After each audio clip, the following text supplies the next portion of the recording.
Qu'est-ce que le complexe? Qu'est-ce que la rancune?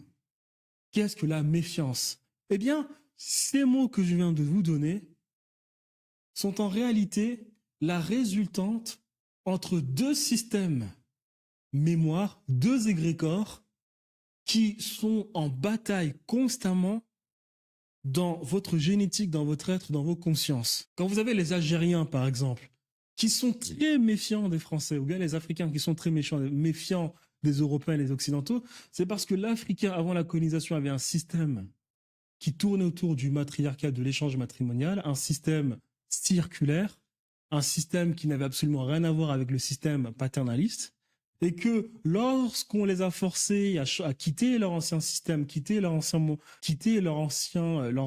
moyen de fonctionner, leur ancien moyen de vivre, pour adopter le nouveau moyen paternaliste, et les choses s'étant faites de manière très violente, vous avez ensuite tous ces réflexes de méfiance, réflexes de résistance qui ont été développés par les personnes qui vivaient ce système. Toute cette méfiance a fait que les personnes, dans leur inconscient, ils veulent protéger leur ancien système mémoire face au nouveau système mémoire qu'on veut leur imposer.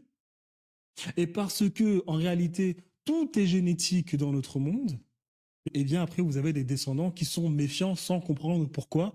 Ils sont méfiants des Blancs lorsqu'on est algérien, ou bien méfiants, tout simplement, des Blancs lorsqu'on est africain.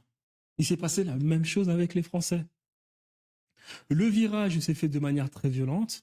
Donc ensuite, vous avez des Français, dans leur inconscient collectif, si on parle de Carlion, ou bien dans leur épigénétique, vous avez des Français qui ont deux systèmes qui sont en pleine collision, quotidiennement, constamment, parce que le transfert ne s'est pas fait de manière très sereine, de manière très sereine. Et c'est comme ça que vous avez des personnes névrosées, tiraillées entre deux systèmes, où des personnes, au final, sont très méfiantes de l'argent.